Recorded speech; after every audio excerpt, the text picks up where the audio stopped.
Donc, ce que tu peux faire, si tu voudrais, si tu as vraiment très envie maintenant de changer ton ressenti, ta façon d'être dans ton esprit par rapport à ces personnes, de leur redonner un visage humain, redonner leur humanité, c'est on peut faire maintenant un petit exercice de méditation, de visualisation. Et souvenons-nous pourquoi nous le faisons. Nous le faisons parce qu'une fois que nous leur avons redonné un visage humain, nous pouvons aussi leur redonner un visage divin. Nous pouvons retrouver la trace de leur vérité derrière leur apparence humaine, puisqu'il y a chez eux aussi autre chose et pas juste un humain. Il y a la trace de celui que nous pouvons appeler le, le Saint-Esprit. Et pas loin derrière, bien sûr, il y a la présence de Dieu, avec ce rappel de notre véritable maison, du ciel. En tout cas, il y a le souvenir de ce qui est notre vérité, notre réalité derrière notre apparence. Tout ce que nous arrivons à voir chez l'autre, nous arrivons à le voir chez nous. Si nous les enfermons dans une carapace de bourreau, nous allons avoir du mal à nous voir différemment de cette façon que nous les voyons. Nous regardons toujours à l'intérieur avant de regarder à l'extérieur vers les autres. Et les autres sont toujours à l'image de notre image de nous-mêmes. Donc, quand on leur redonne leur humanité, nous nous redonnons notre humanité. Quand on comprend leurs imperfections, on comprend nos imperfections. Quand on comprend leurs imperfections avec douceur, bienveillance et avec sensibilité, nous comprenons leurs imperfections avec douceur, bienveillance et sensibilité. Et juste derrière, nous allons retrouver la trace de ce qui est vraiment le plus cher, c'est de voir l'enfant divin, l'enfant du Christ, l'enfant de l'unité parfaite qui est juste là en eux, l'enfant perdu. Et, et, et en même temps, nous retrouvons la trace de notre enfant perdu. Donc, asseyons-nous un instant et retrouvons le souvenir de ce qui est derrière cette personne. Essayez de voir, de donner un visage quelconque, peu importe. Ce n'est pas une question de voir de savoir le véritable visage de cette personne.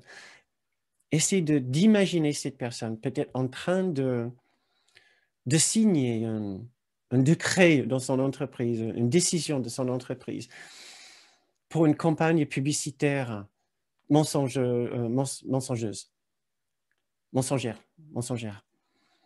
Euh, et il se croit obligé de le faire. Pourquoi? Allons plus profondément dans son esprit. Faites-le. Essayez de voir plus loin dans son esprit. Qu'est-ce qui le motive? Il y a de la peur. Il y a de la peur de ne pas faire, la peur de faire submerger le monde par une autre volonté, par une autre direction, par une autre,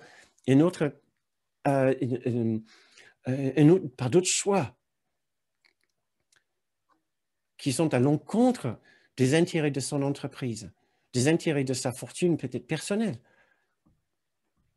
Il se croit obligé de défendre des intérêts de son entreprise, des intérêts de sa propre fortune, de sa propre famille, peut-être sa propre dynastie. Il voit ceci comme une obligation existentielle, comme la peur de la mort. S'il ne fait pas, c'est la mort assurée. C'est ce qu'il pense. Ou c'est une mort financière, une mort psychique, ou peut-être la mort de sa réputation. Parce que tout le monde va penser que c'est lui qui a échoué. C'est lui qui était le maillon faible. C'est lui qui est responsable pour la faillite du système. Quelle honte qu'il devait subir si jamais c'est lui qui échouait dans ses responsabilités, dans ses obligations de défendre le système actuel. Essayons de comprendre la douleur de cette personne. Comment il se sent piégé dans un système, obligé de continuer, malgré peut-être ce qu'il ressent sur un arrière-plan de son esprit, l'irresponsabilité, l'irrationalité de ce qu'il est en train de faire. même peut-être dans la conscience claire dans son esprit, des effets néfastes et même peut-être abominables de ce qui pourrait se passer ou qui vont se passer. Si ces décisions sont emmenées jusqu'au bout, essayons de comprendre la douleur et le désarroi tellement immense d'un tel esprit. L'absence de la raison, l'absence de toute compassion, ou de la compassion pour tout le monde, il a de la compassion, mais peut-être uniquement pour les personnes dans son entourage immédiat.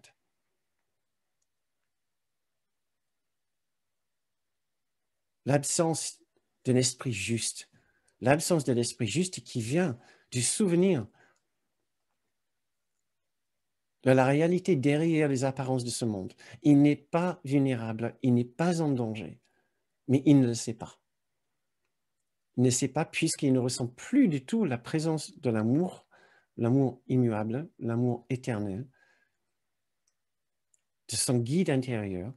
Il se sent complètement isolé, complètement vulnérable. Il est effrayé et se croit dans le besoin de se défendre à tout prix et d'être le plus fort. Essayons de voir cet aspect de cette personne et de dépasser notre façon de le voir. Rendons cette personne son humanité. Rendons à cette personne son humanité. Donnons à cette personne son humanité. Ne le privons pas de son humanité en le traitant de bourreau, d'imbécile. Ne le privons pas de son humanité. Cela ne va pas nous empêcher de continuer à lutter pour ce qui est juste et bon et bienveillant. Ça va simplement nous permettre de la faire avec le cœur apaisé et le cœur fort, au lieu de le faire avec un cœur qui se défend. Nous pouvons le faire avec un cœur qui rend fort, qui rend les autres plus forts, qui les inspire. Faisons cette petite geste maintenant, pour nous tous, pas simplement pour cette personne, mais pour nous tous. Et une fois que nous l'avons pratiqué avec cette personne, nous passons à la prochaine personne de notre esprit. La prochaine personne dont nous avons noté le nom sur notre cahier. Redonnons les noms à ces personnes que nous détestons, qui nous font peur. C'est des êtres humains. C'est d'abord les êtres humains et après les dirigeants et les responsables. Retrouvons l'humanité chez eux. Retrouvons l'humain chez eux. Et juste derrière, nous allons trouver l'enfant perdu, l'enfant confus, surtout l'enfant souffrant. À l'intérieur de chaque dirigeant qui est responsable pour la condition du monde, il y a cet esprit d'un enfant perdu, confus, l'esprit d'un enfant souffrant.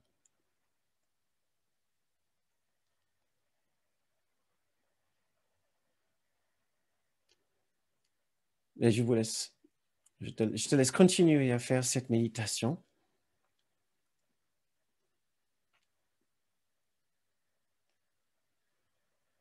Essayons de le faire vraiment d'une façon engagée, dévouée et sérieuse. C'est vraiment la fin de notre enfer. est le début de notre sortie vers les champs de bienveillance et de paix intérieure.